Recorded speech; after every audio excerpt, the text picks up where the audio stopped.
হুজুর, আপনার কাছে প্রশ্ন, বর্তমান সময় এই যে এসআইআর নিয়ে যে দ্বিচারিতা হচ্ছে, আপনার পাশে যে মানুষটি বসে আছে আমরা জানি তিনি জীবিত, কিন্তু বর্তমান সময়ে এই এসআইআর হিয়ারিং যে নোটিশ এসছে তার মধ্যে তেনাকে মৃত বলে ঘোষণা করা হয়েছে এবং তানার এক সন্তানকে নট সিটিজেনশিপ হিসেবে ঘোষণা করা হয়েছে। এই বিষয়ে আপনি কি বলবেন?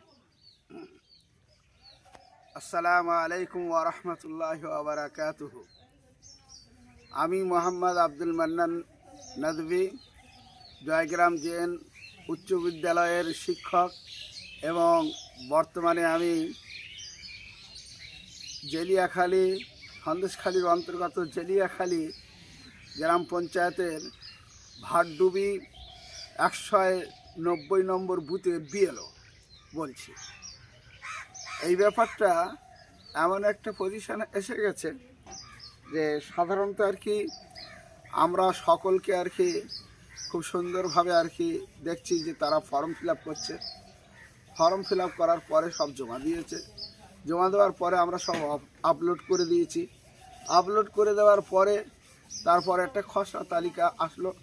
তাতে আমরা দেখলাম যে প্রায় সমস্ত গ্রামবাসীদের নাম এসে যাচ্ছে, তেমন কোনো রকম সন্দেহ তৈরি হচ্ছে না। পরবর্তীকালে আবার লজিক্যাল ডিসক্রেপেন্সি নামে এক তথ্য বার করেছে, যেটাকে আমরা বলছি সীমা খান্না নামে একজন মানুষ। তিনি করেছেন কি, এই লজিক্যাল ডিসক্রিপেন্সি বলে একটা যৌক্তিক অসঙ্গতি নামে যেটা বার করেছেন, এটা এআই দ্বারা পরিচালিত। এআই বলতে যেটাকে আর্টিফিশিয়াল ইন্টেলিজেন্সি, এই একটা বিরাট বড় সংবেদনশীল ব্যাপারে একটা আর্টিফিশিয়াল ইন্টেলিজেন্সি ব্যবহার করা যে কত বড় সম্প্রদায়ের সঙ্গে ধোঁকাবাজি, সেটা বলার অপেক্ষা রাখে না। আর তাছাড়া এখানে আর একটা জিনিস কাজ করছে, সেটা হলো এই যে কমিশনের কাছ থেকে 7 নম্বর একটা ফর্ম বিলি করছে, তারা বন্টন করছে।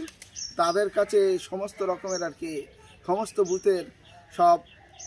বুথের ভোটারদের, নির্বাচকদের সমস্ত বুথের ভোটার এবং নির্বাচকদের যে ঠাই ঠিকানা রয়েছে সেগুলো তাদের কাছে রয়েছে। বিশেষ করে বিজেপি পার্টির লোকদের কাছে এগুলো আছে। তারা কি করছে, তারা যারা বয়স্ক মানুষ, সেই বয়স্ক মানুষদের চিহ্নিত করছে এবং চিহ্নিত করার পরেতে তারা সেখানে তাদেরকে ডেড হিসেবে ঘোষণা করছে, আর এগুলোকে আবার ফের নির্বাচন কমিশনে জমা দিচ্ছে। নির্বাচন কমিশনে যখন জমা দিচ্ছে তখন ওখান থেকে নির্বাচন কমিশনের লোকেরা, বিশেষ করে ওরা নিরপেক্ষ বলে আমার মনে হচ্ছে না, ওরা কি করছে যে লোকাল বিএলওদেরকে কোনো রকম গুরুত্ব না দিয়ে, যারা সকলের সঙ্গে মেলামেশা করছে এবং সকলের সঙ্গে দেখাশোনা করছে, কে বিদেশি কে বিদেশি নয়, যারা যেটা ব্যাপারে তারা জ্ঞাত আছে, তাদের সঙ্গে কোনো রকম মত না নিয়ে তারা ভিতরে ওই 7 নম্বর ফর্ম ফিল আপ করে কাউকে মৃত্যু ঘোষণা করে দিচ্ছে, কাউকে নট সিটিজেনশিপ করে দিচ্ছে। অর্থাৎ যাদের সম্বন্ধে ওদের মনে হচ্ছে যে এরা বিজেপি করে না বা এরা বিজেপি করতে চায় না, তো তাদের সম্বন্ধে একদম ঢালাওভাবে নট ইন্ডিয়ান সিটিজেনশিপ বলে ফরেনার বলে সেগুলো ওই 7 নম্বর ফর্মের মধ্যে ঢুকিয়ে দিচ্ছে। যার কারণে ওই 7 নম্বর ফর্মটা আবার ওরা মিলিয়ে দেখছে, প্রত্যেক বুথের যে সমস্ত নির্বাচকদের লিস্ট রয়েছে, তালিকা রয়েছে, সেই তালিকার সঙ্গে মিলিয়ে দেখছে। যেগুলোর সম্বন্ধে বিভিন্ন রকমের অভিযোগ এসছে ওদের তরফ থেকে, বিশেষ করে বিজেপি ক্যাডারদের বসে এই সমস্ত জিনিসগুলো করছে, সেইগুলোকে আস্তে আস্তে ওরা বাদ দিয়ে দিচ্ছে এবং ওখান থেকে করছে এবং বলছে এটা আমাদের ব্যাপার নয়, ওটা আমাদের ব্যাপার নয়, বরং ওটা মানে উপরের ব্যাপার, এই সমস্ত বলে আমাদের ঘাড়ে দোষ চাপাচ্ছে আর আমাদেরকে একটা অবিশ্বাসের জায়গায় ফেলে দিচ্ছে। আমরা যেটাকে খুবই সুন্দর করে তদন্ত করে দেখছি যে গ্রামের মানুষ, একটা মানুষ, আমি যে যে জায়গার বিএলও ভারডুবির বিএলও, ওখানে আমি এই আজ প্রায় 1-1.5 মাস ধরে কাজ করছি। ওখানে 1-1.5 মাসের মধ্যে একটা বিদেশি মানুষকে খুঁজে পাইনি। সেখানে আমরা দেখতে পাচ্ছি বিদেশি মানুষকে খুঁজে পাইনি।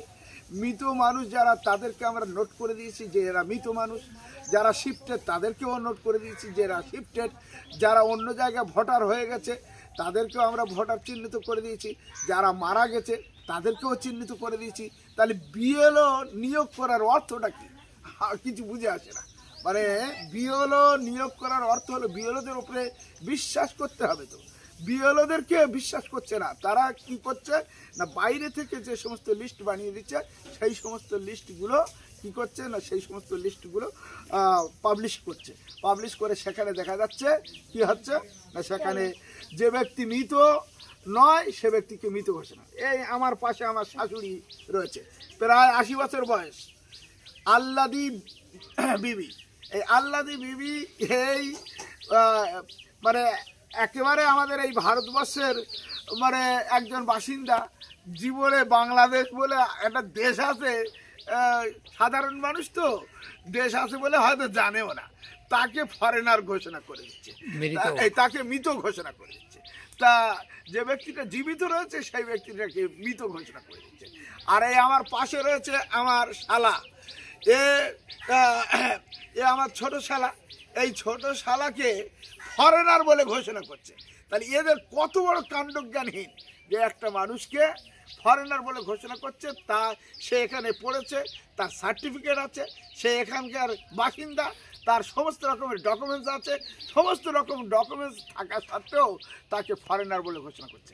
আমি যে গ্রামে এখন বসে আছি এই গ্রামটার নাম হলো বাউনিয়া গ্রাম। এই বাউনিয়া গ্রামে প্রায় শতাধিকের উপর মানুষকে ফরেনার বলে ঘোষণা করেছে।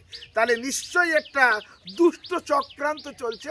সেই দুষ্ট চক্রান্তের লোকেরা তারা কি করছে না, মানুষদেরকে হ্যারাস করার জন্য, মানুষদেরকে হয়রান করার জন্য তারা এই সমস্ত মানুষদেরকে আর কি করছে, এই সমস্ত মানুষদেরকে মানে আমাদের ফরেনার হিসেবে ঘোষণা করছে এবং যে মানুষ জীবিত তাকে মৃত বলে ঘোষণা করছে।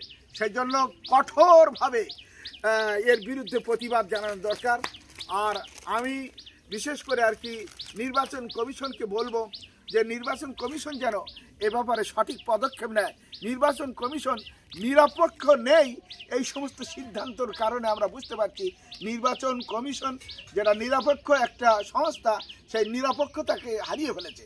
সেই জন্য আমি নির্বাচন কমিশনের কাছে অনুরোধ জানাবো যে আপনারা আপনাদের নিরপেক্ষতা বজায় রাখার জন্য যদি চেষ্টা করেন তাহলে ওই 7 নম্বর ফর্মের উপরে শুধু নির্ভর করবেন না, বরং সশরীরে আপনারা আসুন, এসে ইনভেস্টিগেশন করুন।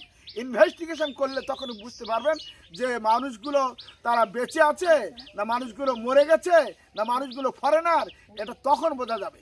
সেই জন্য আমি নির্বাচন কমিশন এবং নির্বাচন কমিশনের আন্ডারে যে সমস্ত দায়িত্বপ্রাপ্ত ব্যক্তিরা যুক্ত রয়েছে প্রত্যেককে আমি অনুরোধ করব যে নিরপেক্ষভাবে আপনারা করুন।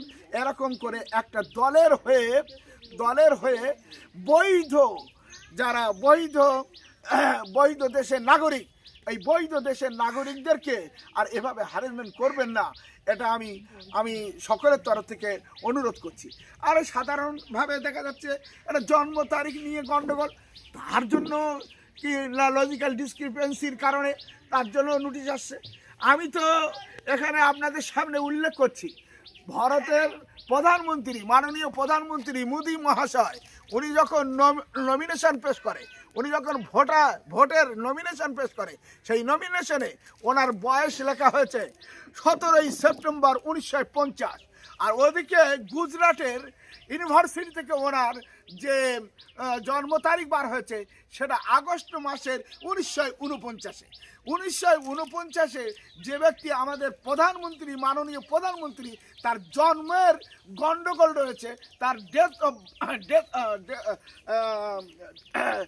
জন্ম তারিখের যার গণ্ডগোল রয়েছে, সে যদি নাগরিক হতে পারে, তারপরে এই 6 জন ছেলে মেয়ে হলে কি হয় না, তার জন্য নোটিশ আসছে। তা 6 জন ছেলে মেয়ে যদি হয় নোটিশ আসে, তা খোদ প্রধানমন্ত্রীর একটা ভাই রয়েছে যার 6টা সন্তান, তাহলে সেই বেনাগরিক করতে গেলে প্রথমে ওই 6টা সন্তান যিনি প্রধানমন্ত্রীর ভাই তাকে বেনাগরিক করুক, আর খোদ প্রধানমন্ত্রী নিজে বেনাগরিক হোক।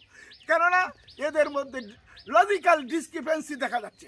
লজিক্যাল ডিসক্রিপেন্সি দেখিয়ে যদি একজন মানুষকে বেনাগরিক করা হয়, তাহলে প্রথমে মূলত যিনি প্রধানমন্ত্রী তাকে বেনাগরিক করা দরকার, তাকে প্রথমে, এবং তার ভাইকে বেনাগরিক করা দরকার। তাই আমি সকলকে অনুরোধ করে বলবো, সামান্য একটু আধা ভুলের জন্য মানুষকে এইভাবে হয়রানি করবেন না। তার আরও ডকুমেন্টস আছে, পাশাপাশি বিভিন্ন রকমের ডকুমেন্টস আছে।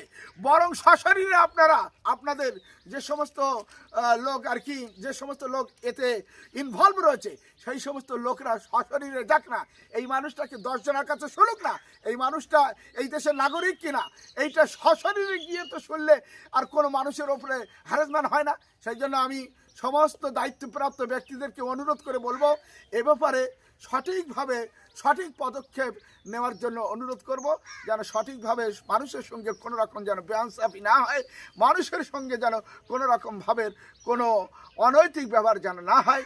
সেই জন্য আমি প্রত্যেকের কাছে এটা অনুরোধ জানাই। আল্লাহ আপনাদের এবং আমাদেরকে শুভ বুদ্ধি দান করুক, যাতে করে আমরা যেন এ ব্যাপারটা নিয়ে শুভ চিন্তা করে মানুষের পাশে থাকি।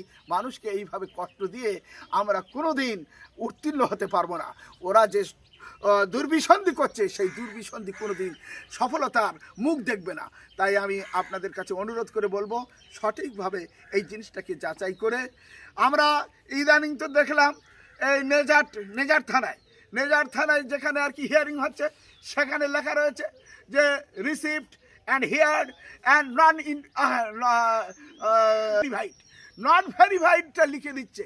তা নট ভেরিফাইডটা কী জন্য লিখবে? এই নট ভেরিফাইড শব্দের মানে তো যাচাই হয়নি। তুমি কি জন্য ওখানে বসেছো? তুমি যাচাই করবে না? তোমার কাছে তথ্য দেওয়া হয়েছে, তোমার কাছে সমস্ত রকমের কাগজপত্র দেওয়া হয়েছে, সেই কাগজপত্র তুমি দেখে একজনকে তুমি নট ভেরিফাইড কীভাবে লিখতে পারো? তোমাকে তো আরও লিখতে হবে যে verified R all documents are available, মানে এইরকম বলতে হবে। তা না করে তুমি লিখে দিচ্ছ নট ভেরিফাইড। এটা কত বড় অনৈতিক কাজ হয়েছে। এই নট ভেরিফাইড যে সমস্ত মানুষগুলোর নামে নোটিশে নট ভেরিফাইড লেখা হচ্ছে, এই নট ভেরিফাইড লেখার কারণে হয়তো মানে নির্বাচন কমিশন বলবে নট ভেরিফাইড, তার মানে এর কোনো রকম যাচাই হয়নি, যখন তার মানে যাচাই করে খুঁজে পায়নি, যখন একে আবার ফের বেনাগরিক করে দেওয়া হয়, তার দ্বিতীয়বার আবার ফের ওর নামে হিয়ারিং আসবে, আর নয় তাকে বেনাগরিক করে তার ওই ভোটার লিস্টে তার নামটাও কেটে দেবে। সেই জন্য আমি আপনাদের কাছে অনুরোধ করে বলবো, সে বিডিও হোক আর যে কর্মকর্তা হোক, ইয়ারও হোক আর বিডিও হোক আর অমুক হোক তমুক হোক, প্রত্যেকের কাছে অনুরোধ, এমনভাবে ভাষা ব্যবহার করুন যে ভাষা মানুষের মধ্যে উৎকণ্ঠা সৃষ্টি করবে না। এখানে উৎকণ্ঠা সৃষ্টি করছে নট ভেরিফাইড, এই শব্দটা মানুষকে উৎকণ্ঠা সৃষ্টি করছে। আপনারা সেদিকে লক্ষ্য না রেখে আপনারা এই সমস্ত কাজগুলো করে যাচ্ছেন। আমি সেই জন্য আপনাদের কাছে অনুরোধ করে বলবো, এই ব্যাপারগুলো থেকে হাত গুটিয়ে নেন। হাত গুটিয়ে নিয়ে যারা নিরপেক্ষ হবে, সেই নিরপেক্ষ ব্যাপারটা আপনারা ছড়ান, তৈরি করুন, সেইভাবে পরিবেশ তৈরি করুন। তাহলে মানুষ আর কোনো রকম হ্যারাসমেন্ট হবে না, মানুষের আর কোনো রকম কষ্টের মধ্যে পড়বে না। এই বলে আমি আমার সংক্ষিপ্ত বক্তব্য শেষ করছি।